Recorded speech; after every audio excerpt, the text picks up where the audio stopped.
दिन पहले ये सुनसान गांव जो पहाड़ियों में बसा हुआ है कुछ इस तरह दिखता था। और क्योंकि ये गांव ग्वाटेमाला जंगलों के बीचों बीच बसा हुआ है, एक ऐसा ट्रॉपिकल एरिया जहां गर्मियों में भारी तूफानी बारिश होती है, तब इनमें से कई घर ऐसी भयानक परिस्थितियों के आगे टिक नहीं पाते और यहाँ के लोगों पर अपने परिवार की सुरक्षा के लिए घरों को बार बार बनाने का दबाव पड़ जाता है। हालांकि ग्वाटेमाला सिटी यहाँ से बस 4 घंटों की दूरी पर है और वो इस गांव से बिल्कुल अलग है। वहाँ पक्के बने हुए मार्केट्स और काम मिलने के कई सारे मौके हैं और यही दूरी हम कम करना चाहते हैं। हमें ग्वाटेमाला के इस कम्युनिटी के बारे में पता चलते ही हमने कांटेक्ट किया टेचो को, जिसके साथ हमने 2 साल पहले काम किया था और हमने कोस्टा रिका के गरीब कम्युनिटी के लिए 10 घर बनाए थे ताकि हम इस गाँव को नष्ट होने से किसी तरह से बचा सकें। और 1 हफ्ते बाद डैरेन ग्वाटेमाला सिटी के पास पहुँच गए और वहाँ खूबसूरत लैंडस्केप्स और रिच कल्चर होने के बावजूद भी उन्हें जल्दी से एहसास हो गया कि चिसिगुआन के उस छोटे से गांव तक पहुँचना कितना मुश्किल है। उन्हें पास वाले गांव तक एक चार्टर प्लेन से जाना पड़ा और उसके बाद जंगल से होते हुए मीलों तक चलकर जाना पड़ा। एक ऐसी कसरत जो इन्हें पैसे कमाने के लिए हर रोज करनी पड़ती है। वहाँ पहुँचने पर डैरेन की मुलाकात हुई एल्बर्टो से, 8 बच्चों के पिता जो अपनी पत्नी मरिया के साथ उनकी देखभाल करते हैं। उन्हें सबसे करीबी सिटी तक पहुंचकर फैब्रिक बेचने के लिए घंटों सफर करना पड़ता है, जिसके लिए सिर्फ $2 मिलते हैं। मतलब उनके परिवार के हर एक सदस्य को हर हफ्ते लगभग $1 में जीना पड़ता है। और इतना ही नहीं, परिवार में सभी को एक ही बेडरूम शेयर करना पड़ता है। अभी ये लोग जिन घरों में रह रहे हैं वो बहुत ही बुनियादी स्तर के हैं। इनके फ्लोर्स मिट्टी से बने हुए हैं। यहाँ कोई बिजली नहीं है। इन्हें घर में आग जलाकर खाना बनाना पड़ता है और खुद को गर्म रखना पड़ता है। और उसके साथ ही एल्बर्ट और उसके कम्युनिटी के लिए पीने का साफ पानी इकट्ठा करने का कोई इंतजाम नहीं है। हमें अब भी जाकर कुएं से पानी लाना पड़ता है और जितना पानी हम इकट्ठा कर पाते हैं वो हमारे पूरे परिवार के सदस्यों के लिए काफी नहीं पड़ पाता। अपने परिवार को पालने के लिए इन्हें इतनी मुश्किलों से जाना पड़ता है कि हमें ये देखकर बहुत बुरा लगता है। हम इस समुदाय की मदद करना चाहते हैं। इनकी जिंदगी में बड़ा बदलाव लाना चाहते हैं। इन्हें एक कंफर्टेबल और सुरक्षित जगह देना चाहते हैं जहां ये बच्चों को बड़ा कर सके। तो अगले कुछ दिन हम हमारे पार्टनर टेचो जो यहाँ काम करने वाले हैं उसके लिए हमारे पास एक बड़ी योजना है। तो बस 4 दिनों में हम यहाँ पर 15 नए घर बनाने वाले हैं, जहाँ होंगे बेसिक इलेक्ट्रिसिटी के लिए कुछ सोलर पैनल्स, एक सैनिटेशन सिस्टम, कंक्रीट के फ्लोर्स, एक लकड़ी जलाने का चूल्हा और एक रेन हार्वेस्टिंग सिस्टम जो होगा स्टोरेज और फिल्ट्रेशन के साथ। टेचो में ऐसे लगभग 15 लाख वॉलंटियर्स हैं जो इस ऑर्गेनाइजेशन से पास होकर निकले हैं। इस तरह की एक्टिविटीज उन्हें उनकी पारंपरिक जड़ों से जोड़कर और उन छोटे कम्युनिटीज को सहारा देकर उनकी जिंदगी बदल सकती है। वो अपने और उन कम किस्मत वाले लोगों के बीच की दूरी कम करने में मदद करते हैं।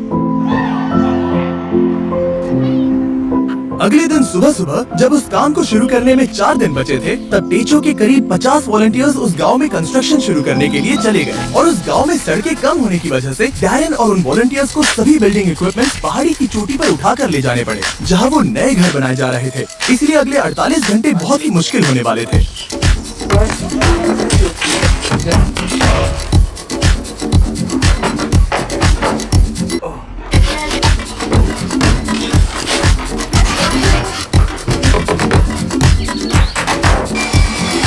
बस 2 ही दिनों में उन्होंने घर के कंस्ट्रक्शंस बनाने पूरे कर लिए थे। हालांकि बचे हुए सिर्फ 48 घंटों में अब भी उनके वाटर कलेक्शन सिस्टम के लिए इरिगेशन पाइप्स लगाने और प्लम्बिंग करना बाकी था।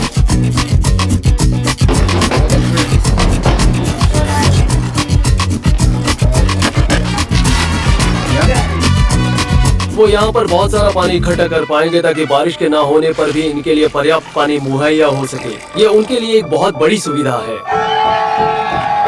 मैंने कभी डैरेन की क्षमता पर शक नहीं किया, पर इस बार वक्त बहुत कम था। मुझे विश्वास नहीं होता, पर सूरज उगने से पहले उन्होंने वक्त पर काम खत्म कर लिया ताकि एल्बर्टो और उन सभी परिवारों को नए घर का सरप्राइज मिल सके।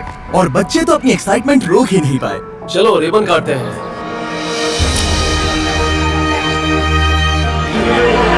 हम तुरंत ही देख पा रहे थे कि ये समुदाय कितना खुश था। उनके चेहरे पर की वो हंसी, उनकी आवाज में एक्साइटमेंट, वो एक बेहद खूबसूरत अनुभव था। वो जिस तरह से शुक्रिया कर रहे थे वो मुझे हमने किए काम से बहुत बड़ा लग रहा था। अब उनके पास और ज्यादा पैसे कमाने के लिए बहुत सारे मौके होंगे, क्योंकि अब उन्हें बारिश के बाद घर को मेंटेन करने के लिए कम वक्त लगाना होगा। और टेचो के बनाए हुए नए रोड से उन्हें पास की कम्युनिटी में आना जाना आसान हो जाएगा। अब बिजली के होते उनके बच्चों को रात में पढ़ने में बहुत आसानी होगी। ये नए चूल्हे हेल्दी खाना बनाना बहुत आसान कर देते हैं और इसी से ये कम्युनिटी बड़ी हो जाएगी और एक दिन एक फुली फंक्शनल गाँव बन जाएगा, जहाँ पास में बसी हुई सिटी के लोगों जितने ही काम होंगे। तो अल्बर्टो और उसके परिवार को अब कभी भी उस जोखिम भरे रास्ते से जाने की जरूरत नहीं पड़ेगी। हम इस सब के लिए बहुत खुश हैं। मेरी बीवी और सभी बच्चे भी इसे लेकर बहुत खुश हैं और मैं भी बहुत खुश हूँ।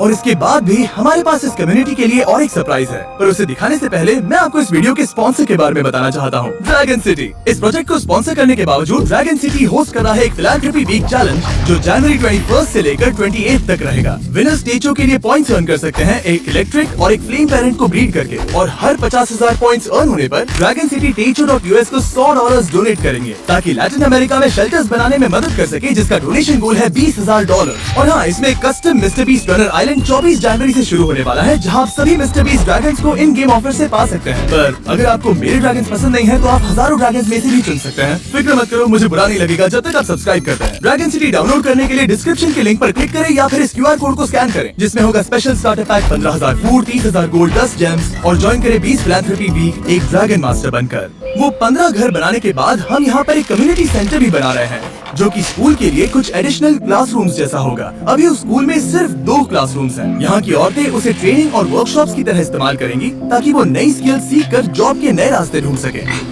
इस गांव के लोगों ने हमारे लिए अपने घरों को खुला कर दिया, अपने दिलों को खुला किया और साथ ही में अपने समुदाय को भी खुला किया, और उसका हमें इस समुदाय में रहकर एहसास हुआ। इस वीडियो के लिए आपका सपोर्ट मायने रखता है। उम्मीद है आपको मजा आया होगा। हमेशा की तरह आप सभी की आंखें इस वीडियो को देखकर लोगों की मदद करती हैं, पर आपकी उंगलियां भी मदद कर सकती हैं। उस सब्सक्राइब बटन को दबाकर तो जल्दी दबाइए और कमेंट्स में हमें बताइए, और जो भी सब्सक्राइब नहीं करेगा उन पर गुस्सा करिए लेकिन प्यार से, क्योंकि हमें पॉजिटिविटी पसंद है। पर हाँ, उन सबसे सब्सक्राइब जरूर करवाइए। बाय। एना की प्यार भरी याद में हमें सपोर्ट करने के लिए शुक्रिया।